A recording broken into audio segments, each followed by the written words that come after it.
Welcome, friends. Today, we are doing another fragrance rotation video for the week ending the 8th of June, 2025. Scandalous. That is right, my friends. Once again, I have returned to you today with another fragrance rotation video. And this has been my first full week of summer 2025. I have here a number of fragrances which both are and aren't summer fragrances because the weather's been shocking. Shocking it has been. Haven't been wearing the lightest of perfumes. I've worn some stuff that's got a bit of depth, heft, base. So let it begin. On Monday, I wore an unheralded fragrance. Fragrance not many people talk about.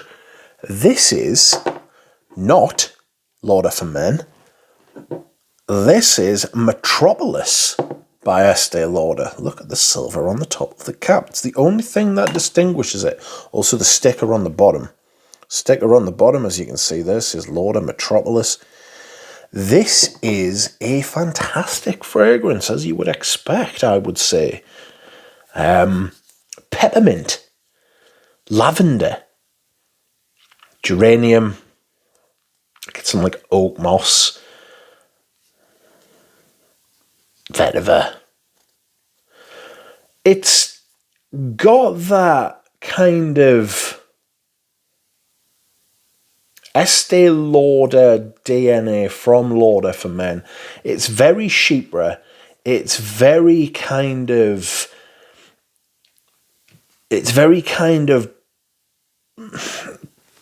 proper in a way. It's not quite as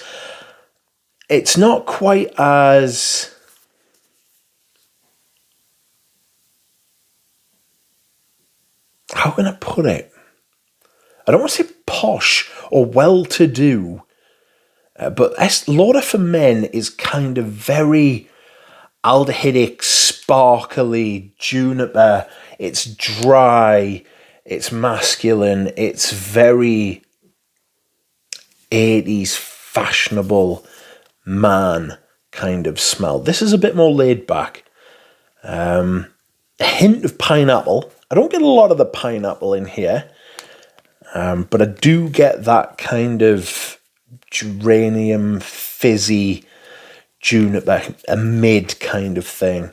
And then there's ambergris and like oak moss and stuff in the base. Really good fragrance. I need to spend more time with it to give it the duck treatment as far as description is concerned. But it's a really, really nice fragrance. It's very good. Very hard to find now.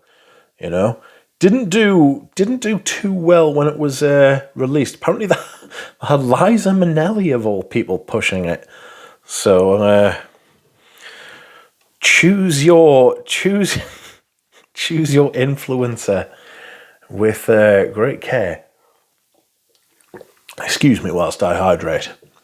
Okay, next up we have something else a little bit minty, and this is Creed's Viking. Very underrated from Creed. This got quite a bit of hate when it came out, actually. Not just underrated. There was quite a few people said they just straight up didn't like this. And I think it's because this came out smack dab in the middle of the Aventus craze. 2017, Aventus was everywhere. Everything, everywhere, all at once. It's all people wanted. It's all people talked about, you know. Entire brands, new companies were founded based on Aventus that just simply copied it and made variations on the Aventus theme. Different batches, all that kind of madness. Utter bullshit. You know, I don't think Aventus deserved that kind of treatment. I just think Aventus is all right. I think me and my friend Richie J are the only people in the entire world who think Aventus is okay. Don't hate it by any means. Smells nice. Don't get the madness. Didn't get the madness at the time. Still don't. You know. Anyway, this is peppery peppermint, pink pepper, a little bit of bergamot at the top. It's fresh. And then you get into this kind of lavender, iris, a little bit of like spice, clove, I think, in the mid. It's got a lot of, let me reposition you a little bit. There we go. It's got a lot of Old Spice about it, you know, with the allspice. The base is a little bit, it's a bit wishy-washy, you know. It lacks that Creed base, which they became so famous for. The musk, the sandalwood, ambergris. If they'd put that in here, this would have been fucking so much better. Christ. But it just doesn't get the love. It just doesn't. And it's a little bit different, but they've got to make different fragrances at some point, I suppose. But it's really good. Anyway, next up I wore something completely different on Wednesday. And this is something I haven't worn for quite some time, actually. This is Pour Monsieur. Pour Monsieur, EDP, Eau de Parfum, by Chanel. I can't wear the eau de toilette. Famously, I cannot wear the eau de toilette. I can't wear the eau de toilette because it turns to astringent bleach on me. It turns evil, you know.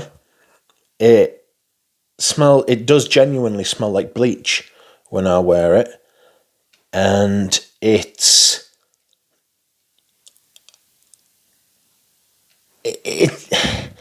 the difference between this and the EDT is stark, actually.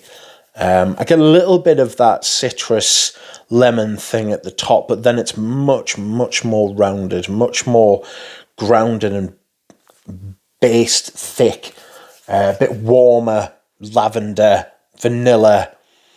There's something a little bit 80s, 90s masculine about it with the nutmeg.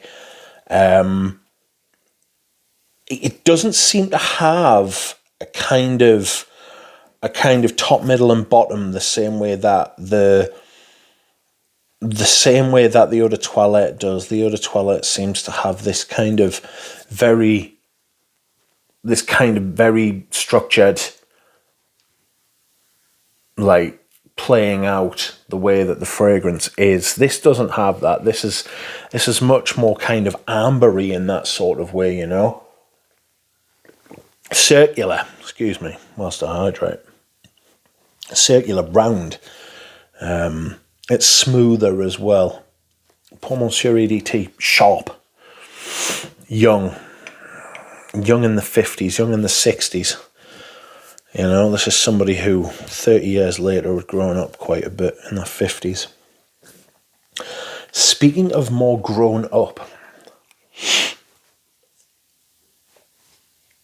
on Thursday, I wore one of my favourites. In fact, that night I did a live stream and I discussed all my different versions of this. I love this so much, and I love this version of this so much. This is amazing. Paco, Rabanne, Homme. I keep finding reasons to love this, and I just keep rediscovering it. It was made by Jean Martel, released in 1973. Totally revolutionary at the time, you know. Very different from things that had come before. It's an aromatic fougere, rosemary, sage, a little bit of wood, big lavender, geranium, some tonka, oak moss, a little bit of honey, stop it from getting sour, you know. Possible patchouli, maybe, as an ingredient, but not necessarily as a note, if that makes sense. Give it a bit of heft, but it's green, it's clean, it's soapy. The lavender in it's amazing. Don't do lavenders like this anymore. Very old school, but I love wearing this. People say it's really, really green. I get more of a creamy aspect from it, You know, like a creamy lavender thing with like aromatic top, and oh, it's just one of the great perfumes, one of the great masculine perfumes, you know.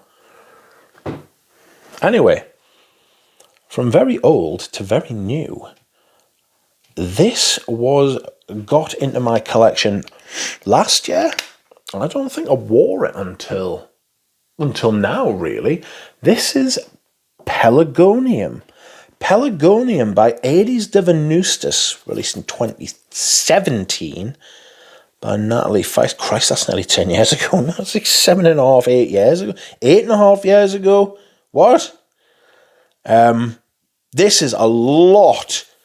This is a lot of geranium.